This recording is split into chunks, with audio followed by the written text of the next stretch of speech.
I just want to have a quick whistle-stop tour through landlord and tenant issues if you're thinking of a pop-up, whether you're a landlord or a tenant. The crucial bit all the way through is speed. For a landlord, if you're thinking of got a building which might be suitable for pop-up or shop unit or whatever, you need to have a word with your lawyers, get your document drawn up early. There's absolutely nothing more frustrating for both parties if everyone's ready to go, the building is ready, and it's all delayed because the legal stuff isn't ready. So liaise with your lawyers, get your document drawn up quickly, make sure it's short and simple. You don't want 50 pages if someone's going to be in for 2 weeks. Make it clear that there are no traps. It's really important to tell your lawyer that is the whole idea. Do you need a plan of your building, of your shop? Make sure it's available. Do it so that there's no delay. In other words, the document that your lawyer is going to produce for you, would you sign it if you were going to be the pop-up occupier? Because if you wouldn't, I think there's a bit of a waste of time. And there's a lack of trust then, and the whole thing goes pear-shaped. So if you're the tenant, the pop-up occupier, doesn't really matter whether you're in for a week, 2 weeks or 6 months, read the document. It's quite important. It shouldn't be hugely long. There are many different types of pop-up document. You've heard earlier from Roger Wade at Box Park for Liverpool 1. The important point really is to make sure, is your payment, is the arrangement all-inclusive? Because if it isn't, what are the business rates? Understand all the payments that your obligations you've got, and listen to what's been said already today. If in doubt, ask someone, get it in writing. The difficulty with all of this is, my note here is query legal advice. If we have a residential tenancy, we've got a flat somewhere, or we're getting a holiday let agreement for 2 weeks in France or whatever, how many of us read the small print of there? We in a sense make assumptions, but particularly when you're in business, be cautious, have a look. The difficulty is always, when you're starting out in business, it's when you most need legal advice and when you can least afford it. In a sense, I'm going to criticise my own profession here. I don't think lawyers are very well geared up to giving proper legal advice to people who are starting out in business, simply because as soon as you go through the door of a legal firm, the clock starts and there's an hourly rate, and you need to be careful, make the arrangement with your lawyer. If you're going to have a chat with them, say, okay, well, in a sense, the question from the lawyer's point of view is, how much can you afford? Let's tailor the advice to that. But it's always going to be careful. What I want to now do is turn to moving on. Basically, you've had your pop-up, you've had your experience, and now you're considering going on to the high street, perhaps taking a longer-term lease. And just a few potential horror stories, but just let's go through it, and so that you at least understand some of the pitfalls which can occur. So the first one I've put there is repairs, and the two examples are keep in repair and put and keep in good repair. And the answer is there's really no difference between those. So if you're going to take a lease and your repair obligation is to keep in good repair, you wouldn't necessarily understand immediately that if it wasn't in a good state already, your obligation is to improve it. And I've heard stories over my career where people have said, well, I've come to the end of my lease. Actually, it's in a better state than when I took it, but I've suddenly got a bill for, let's say, 20,000 from the landlord. And that's because the obligation was to keep in good repair, which equals put. Now, the way out of that is you need to have a think on look before you take your lease at what sort of state the building is in to start with. If it's not in a good state, you need to make clear to the agent or the landlord that you're not prepared to take it on the basis of having to give it back in a better state than it was at the start. So what you would say is, I want what's called a schedule of condition. Very often that would be a photographic schedule, and you'd attach that to the lease and make quite clear the wording said you didn't have to give it back in a better state than it was as per that schedule. I make that point. I spoke at the PopUp Summit last year and really made the same point, but it's incredible how little that is understood, and I think it's a point which is absolutely crucial to small business when you're starting out. I want to move on now to break clauses, and really that's the second and most important subject. A break clause, it's a tenant option to break a lease. So you might be taking, say, a 5-year lease with an ability to finish the lease at any time after 1 year and maybe on 6 months' notice. With larger tenants, larger commercial premises, you might perhaps be persuaded to take a 10-year lease with a break after 5 years. It might be either of those, a combination, it doesn't have to be. The expectations of sort of tenant clients in the legal side are that it's a simple process, just tell your lawyer at the last minute, minimal cost for sending a letter to the landlord saying, well, I'm coming out in 6 months. Then you as the tenant need to arrange a close down of your shop or office, make staff redundant if you've got any, you leave your premises, take out all your kit, all your stock, dilapidations, technical word, are you going to be liable to the landlord to carry out any repairs or redecorate? You're not going to expect, or you'll hope you're not going to have any further rent or any other liability, but most of all, you want certainty. And those are the client's expectations. The reality, unfortunately, is very often different. The consequences for you, if you don't get the thing right, it's not just a question of telling your lawyer serve a break notice, is you've got extra rent for however long the lease has got to run, extra service charge perhaps, extra business rates, continuing liability in case the place deteriorates more, repairs. If you've entered into your lease and you have what's called a keep open obligation, an obligation to your landlord to carry on trading, you've been in breach of that because your break hasn't worked, you've closed down, and more importantly of all, you've got no income. The example which many of the cases which sadly go to court give is where you've got a break after 5 years and 5 years still to go, and the rent is 300,000 a year and the business rates might be 100,000.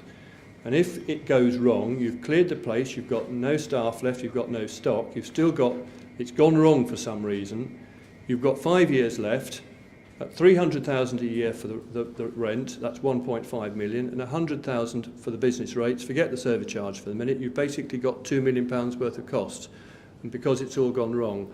And I want to give you some of the horror stories now about what can go wrong if the wording isn't right, so that at least as business people in the future you understand what you're being asked to sign and question it if it isn't right.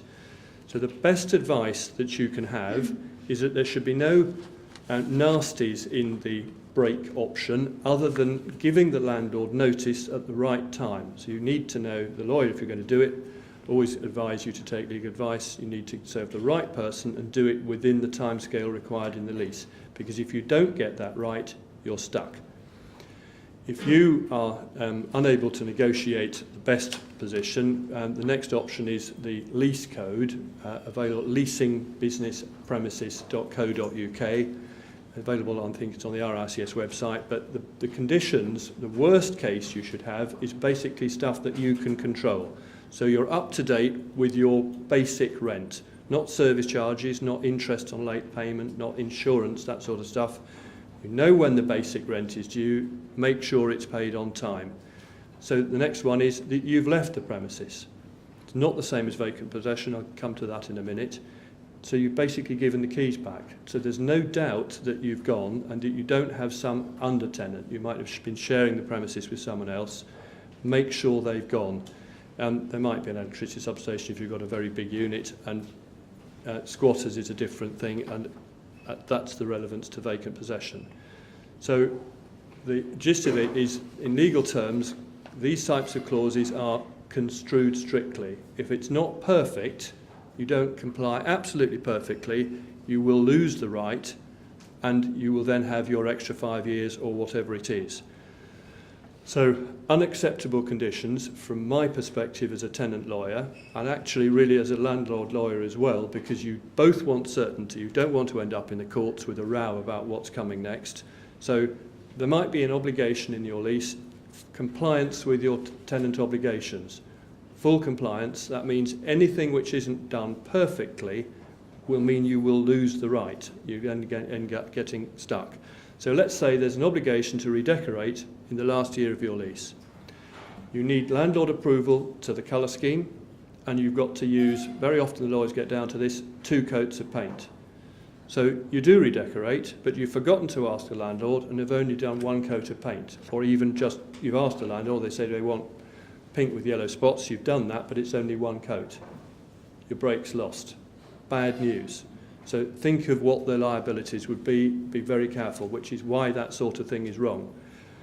The lease might say, your lawyer might have said, okay, well, we don't have compliance with all the covenants, we'll have material compliance, perhaps with material covenants. Now, I don't know what that means, because there's scope for horrendous argument. What does it mean? You want certainty. So, in my view as a lawyer, don't ever agree that.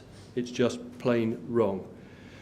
If you need to go to court on this, it's going to cost an awful lot of money. If you don't want to be there, the best solution for both parties is you just give notice at the right time, at the right moment, and everyone is happy. There might be things you haven't done. The landlord might come back to you and say, I still want payment for this, that and the other, but at least you're out.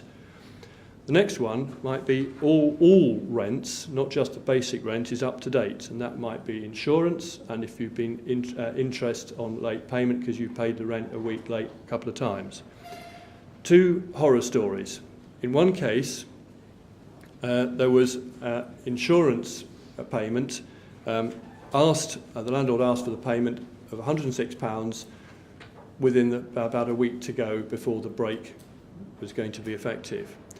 The tenant's insurance department queried it, didn't pay it, and the £106 was outstanding on the break date. The break was lost. So for a £106 payment, they ended up potentially with a £2 million bill. It's horrendous, but that unfortunately is how the courts interpret it. The next one is, example here is interest on late payment. It's on my next slide. There's no obligation on a landlord to cooperate. You might ask the landlord, please let me know if there are any monies outstanding. They don't have to say. So in this particular case, very recently in the courts, the tenant did ask the landlord, didn't get an answer. Break date comes, landlord says, sorry, it's ineffective because 2 times a year ago you were a few days late on the rent and you owed me £130 of interest. What the judge said is, well, yes, the tenant knew that they were late, could have made the calculation and didn't make the payment. So again, for £130 payment, you've ended up with a £2 million extra bill as a major retailer, major office occupier with that sort of figures. Crucially important and very good reason to not accept any of what I would call this nonsense. Vacant possession. The horror story there is that there was only an obligation to give vacant possession. They didn't have to have carried out any works or any redecoration, but the tenant decided they were going to do so. And unfortunately, their contractors overran and gave the keys back 24 hours late. Break ineffective. Really bad news. So give the keys back, make sure your contractors, if you're going to do any work, they're well gone, well in advance, check it. Vacant possession potentially means that you've got to get all your kit out, there should be no rubbish in the place, and there should be, horror of horrors, no squatters at the last minute. Squatters come in at the last minute, that can be dealt with, might be your responsibility to pay for the landlord getting them out, but that's not a reason, again, to have the extra £2 million. The worst perhaps of all, maybe, it's bad enough, is the not including in the lease an obligation on the landlord to pay back a proportion of any money or rent that you've paid which cover a period after the break. So let's say you are going to pay your rent every quarter, usual quarter days, and the quarter day is the 29th of September. If your break date is, say, the 1st of October, in theory, you should have paid the full amount of rent due the whole quarter, 29th September. Now, I will pretty much guarantee, let's not bother with the show of hands, but most people would expect that in those circumstances, you'd either pay only for a couple of days, or that having made the full payment, the landlord would be obliged to make you the reimbursement afterwards. If you don't put the right wording in, or your lawyer doesn't, or you don't check it with them, there is no such obligation. There's been a case in the Court of Appeal where the judges, I have to say, I absolutely find it mind-boggling, decided that there was no obligation on the landlord As far as I'm concerned, it should be the case that what you're paying rent for is for a period of occupation, and if you're not there, you should be entitled to the money back. But it is absolutely clear now that that is not what the courts say. And in the particular case, poor M&S ended up losing £500,000 because their break day was sort of as I explained it, and they ended up with not getting the money back. Of course, it's those large amounts which make it worth going to court. So with those horror stories, it's really bad news. Just be so careful when you take your first lease, or any lease, frankly. Break date advice, never be on a quarter day because you then have to make the full payment and potentially not get it back. As I said, there's no landlord obligation to exchange. As you've been hearing already this morning quite a lot, plan early, plan in advance, carry out your surveys, ensure strict compliance, and include the consideration of the timescale, how long it's going to do for you to do your painting to clear everything out, including any obligation to take any of your kit out. And always, in those circumstances, take legal advice. Because if you don't and you're sort of winging it, chances are things will go wrong in those circumstances. And that even means making quite sure you're serving notice at the right time on the right person. So really, that's it, a real whistle stop from me. Just a couple of extra things. In relation to sort of types of pop-up arrangement, I think I'm right in saying, Becky hopefully will nod, that on the ATCM website there is a version of a pop-up lease. I think it's still the PopUp Britain. PopUp Britain website. The RICS website has a type of lease, which is called the Small Business Retail Lease. That has advice notes and indeed separate section with general advice for people who are looking to take a lease for the first time. I said the lease code, leasingbusinesspremises.co.uk, and there's also a meanwhile lease which is available on the web, which might be worth having a look at. As I said, the legal profession is not great at providing advice in these sort of circumstances. I'd love to say there was something on the Law Society website, but sadly there is not. I will finish by endorsing anything that Roger Wade said earlier about business rates. I think the government's performance in this area is frankly woeful. There have been some very good initiatives over the last 5 years in relation to high streets generally, but unfortunately it's not coordinated as it should be. But business rates desperately need sorting, and desperately need sorting in the pop-up type of situation. Thanks very much for listening. You keep clapping that I've finished. But yeah, I'm going to be here for lunchtime, so if anyone has any queries, you probably want to stop for lunch straight away, but please come and ask.